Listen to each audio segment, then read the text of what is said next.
अगर कष्ट का जीवन चल रहा हो, तकलीफ की जिंदगी चल रही हो, या तो 5 सोमवार या 7 सोमवार हाथ में दुर्वा, मान लो ये तुमने दुर्वा ले ली, हाथ में दुर्वा, एक बेलपत्र, और उसी हाथ में अपने घर का भरा हुआ 1 लोटा जल। पहले रखना है दुर्वा, फिर रखना है बेलपत्र, उसके बाद में हाथ में 1 लोटा जल, और दोनों हाथों का स्पर्श करते हुए जो अपना पूजन का कक्ष होता है घर के अंदर का, उस पूजन कक्ष की साक्षी में अपने कुल देवता, पितृ देवता और अन्य देवताओं का स्मरण करते हुए, बाबा बहुत दुखी हूँ, बहुत तकलीफ में हूँ, बहुत कष्ट में हूँ, बाबा को अपने मन का भाव।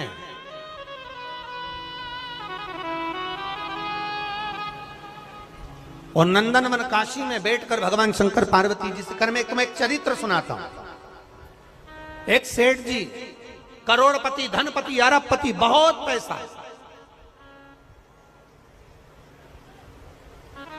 दुनिया का सारा ठाट सेठ जी के पास में था, दुनिया का सारा वैभव सेठ जी के पास में था, करोड़ों का धन सेठ जी के पास में, गाड़ी, बंगला, सब कुछ, सब दिया परमात्मा ने, बहुत दिया। पर सेठ जी कंजूस थे और उन्होंने अपनी जिंदगी में आज तक एक चवन्नी का दान नहीं किया, कभी किसी को 1 गिलास पानी नहीं पिलाया, रिश्तेदार भी अगर आ जाएं तो वो पानी ना पिलाए, भोजन ना कराए, तो रिश्तेदारों ने आना भी बंद कर दिया, कोई नहीं आता, कभी दान नहीं करा। और उसके यहाँ का नियम था, सेठ जी के 3 बेटे, सेठ जी के तीनों बेटों में से 2 बेटों की शादी हो गई, एक बेटा कुंवारा था, सबसे छोटा वाला, छोटे बेटे की शादी होना थी, सेठ जी ने संबंध देखा और बच्चे का विवाह करा। छोटी बहू घर के अंदर आ गई, छोटी बहू आई तो घर की जो जेठानियां थी, दोनों जेठानियों ने छोटी बहू को अपने कमरे में बिठाया और बिठाकर समझाया, सुनो,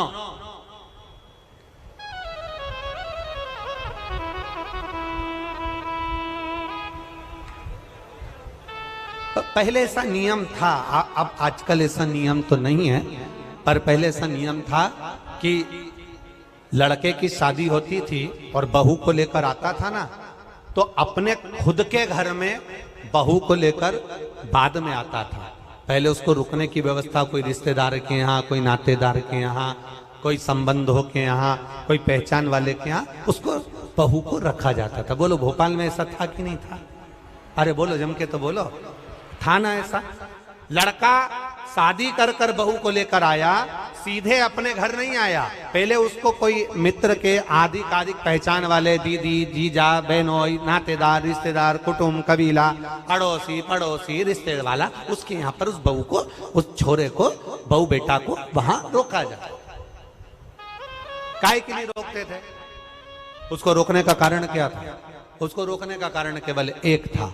क्यों रोका जाता था? केवल एक कारण से कि बहू जब वहां पर आए तो उसको हमारे घर के बारे में हमारे रिश्तेदार सब बता दें कि तुम्हारी सास ऐसी है, तुम्हारे ससुर ऐसे हैं, तुम्हारा देवर ऐसा है, तुम्हारा जेठ ऐसा है, तुम्हारा परिवार ऐसा है। अब जो छोटी बहू आई है तो दोनों जेठानियों ने उससे मिला और मिलकर कहा, सुनो, हमारे ससुर का एक नियम बड़ा प्रबल है, उसको याद रखना। हमारे ससुर का नियम बड़ा तेज है, उसको याद रखना। कौन सा नियम?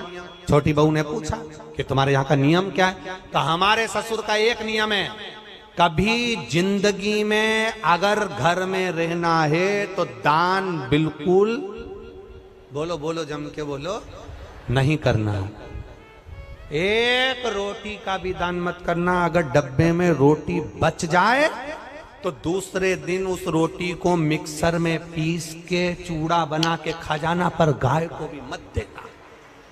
ये हमारे ससुर का नियम।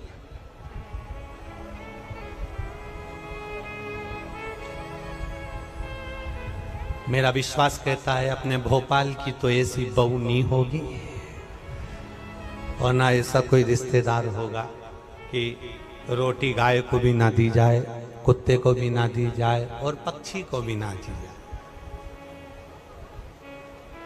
एक विश्वास कहता है मेरा, भरोसा कहता है मेरा और हमारा भरोसा ये कहता है कि सनातन धर्म में ऐसा कोई व्यक्ति नहीं जो गौ माता को एक रोटी ना देता हो, सब देते हैं। सनातन धर्म में ऐसा कोई, हम दूसरे की कोई बात नहीं कर रहे, हमें अपने घर से मतलब है, हमें अपने घर से। कई लोग आपको मिलेंगे, कई लोग आपको कहने आएंगे, वो दूसरे की बात करेंगे कि उन्होंने ऐसा कर दिया, उन्होंने वैसा कर दिया। हमें दूसरे धर्म से कोई मतलब, हम अपना घर देखें ना पहले। आज के समय में लोग अपना घर देख नहीं रहे, अपना सनातन धर्म देख नहीं रहे और दूसरे धर्म से मतलब रखे तो क्या मतलब उसका?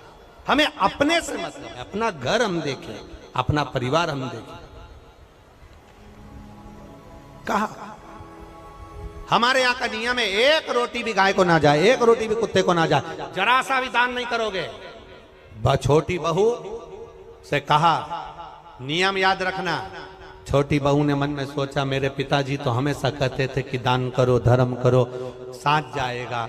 दान करोगे साथ जाएगा, रोटी खिलाओगे साथ जाएगा, किसी को पानी पिलाओगे साथ जाएगा। ये बाकी का तो सब यहीं छूट जाएगा। बाकी का जो तुमने दान धर्म पुण्य करा, कथा सुनी, स्मरण करा, कीर्तन करा, मंत्र जाप करा, दान दिया, यही तो साथ जाएगा। अब इस छोटी बहू के पिताजी ने ये समझाया था और ससुर जी कह रहे कि एक अन्न का दान नहीं होना चाहिए, 1 रुपया दान नहीं होना चाहिए। बड़ी बड़ी ठीक है, जाई विधि राखे राम, जम के बोला करो जरा, ताई विधि राई। हम तुमसे बार बार इसलिए बुलवाते हैं कि तुम्हारे पास में कोई बैठी हो और वो कर रही हो तो तुम उसके पास में बैठकर कम से कम बोल तो दो। जैसे ही बोलोगी वो भी जाग जाएगी, थोड़ी बहुत तो उठ ही जाएगी। अब छोटी बहू ने कहा ठीक है, जाई विधि राखे राम, ताई विधि, और सीताराम सीताराम सीताराम कही चालू। बहू रहने लगी। 4 महीने बीते, बहू छज्जे में कपड़े सुखा रही थी, गैलरी में कपड़े सुखा। नीचे एक भिखारी आ गया, उसने आवाज लगाई, 3 जन्म से कुछ नहीं खाया है, भूखा हूं, भोजन दे दो। क्या बोला वो? कितने जन्म से? 3 जन्म से कुछ नहीं खाया है, भूखा हूं, भोजन दे दो। बहू कपड़े सुखा रही थी, उसकी आंख में आंसू भर गए। हमारा नियम है, हमारे ससुर का नियम है, दान नहीं कर सकते। अब बोलूं तो बोलूं क्या इसमें?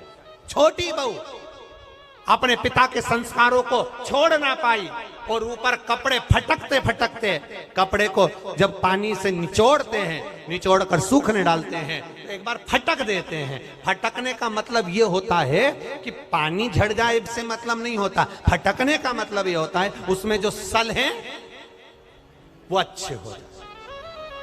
फटका, और फटकते समय तार पर गैलरी में कपड़ा डालती डालती बोली,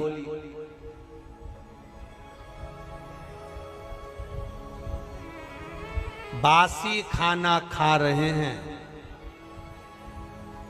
कल हमारा उपास है। क्या बोली? आप भी बोलो, जम के बोलो। बासी खाना खा रहे हैं, कल हमारा उपास है। इतना भिखारी ने सुना और भिखारी चले गया। अब भिखारी तो चले गया, पर नीचे जो कुर्सी डाल के अखबार पढ़ रहा था, कौन? जम के बोलो, ससुर। बस उसने सुन लिया। अच्छा हुआ तुमने ससुर बोला हो, नहीं तो एक जगह कथा कर रहे थे, उन्होंने कह दिया एक भिखारी तो चले गया, पर नीचे जो कुर्सी डाल के अखबार पढ़ रहा था।